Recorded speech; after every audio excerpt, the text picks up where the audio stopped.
গল্পের শুরু দক্ষিণ আফ্রিকার এক জঙ্গল থেকে, যেখানে আমরা একটি মা চিতাকে দেখতে পাই। তার 3টে ছোট ছোট ছানা ছিল এবং চিতাটি খুব আদর দিয়ে তার বাচ্চাদের দেখাশোনা করছিল।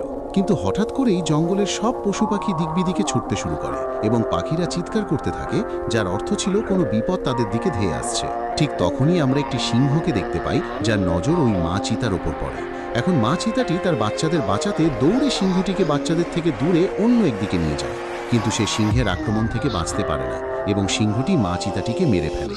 এভাবেই নিজের বাচ্চাদের বাঁচাতে গিয়ে মা চিতাটি নিজের জীবন বিসর্জন দেয়। কিন্তু এখন এই বাচ্চাগুলো অনাথ হয়ে পড়ে এবং মায়ের অনুপস্থিতিতে 3টি বাচ্চা আলাদা হয়ে এদিক সেদিক হারিয়ে যায়। তাদের মধ্যে একটি অবুঝ বাচ্চা সারা রাত হাঁটতে হাঁটতে জঙ্গল থেকে বেরিয়ে হাইওয়েতে চলে আসে।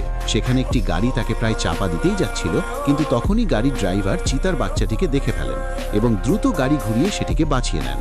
এখানে আমরা দেখি যে সেই গাড়ি থেকে জ্যান নামের একটি ছেলে তার বাবার সাথে নেমে আসে।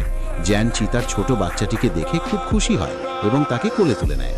জ্যান চিতার বাচ্চাটিকে নিজের সাথে বাড়িতে নিয়ে যেতে চেয়েছিল, কিন্তু তার বাবা পিটার তাকে বাধা দেন।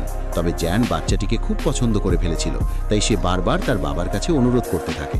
শেষ পর্যন্ত পিটার রাজি হয়ে যান, কারণ তিনিও জানতেন যে এই বাচ্চাটিকে হাইওয়েতে একা ফেলে গেলে সে কোনো গাড়ির তলায় পড়ে মারা যাবে। যখন তারা চিতার বাচ্চাটিকে বাড়িতে নিয়ে আসে, জ্যানের মা তাকে দেখে খুব খুশি হন। তবে পিটারের মনে শুরুতে বাচ্চাটির প্রতি খুব একটা টান ছিল না, কারণ তার ভয় ছিল যে চিতার মতো হিংস্র প্রাণীকে ঘরে রাখা ঠিক নয় এবং এটি জ্যানের ক্ষতি করতে পারে। কিন্তু কিছুদিন যাওয়ার পর পিটারও বাচ্চাটিকে ভালোবাসতে শুরু করেন।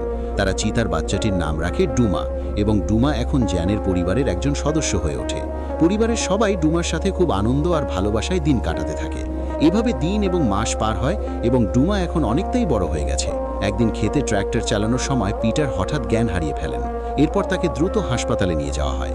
হাসপাতাল থেকে ফিরে আসার পর পিটার খুব বিষণ্ণ হয়ে পড়েন, কারণ তিনি জানতে পেরেছিলেন যে তিনি ক্যান্সারে আক্রান্ত এবং এটি তার শেষ পর্যায়ে রয়েছে। তবে এই কথাটি তিনি জ্যানকে জানাননি। পরের দিন সকালে পিটার জ্যানকে ডাকেন এবং বলেন যে আজ তারা ডুমার দৌড়ানোর গতি পরীক্ষা করবেন। জ্যানের এই বুদ্ধিটা খুব পছন্দ হয়। এরপর পিটার এবং জ্যান একটি মোটরসাইকেলে চড়ে ডুমাকে দৌড়াতে বলেন। শুরুতে ডুমা বেশ ধীর গতিতে দৌড়াচ্ছিল, কিন্তু যখন তারা মোটরসাইকেলের গতি বাড়ান, তখন ডুমাও তার আসল গতি ফিরে পায়।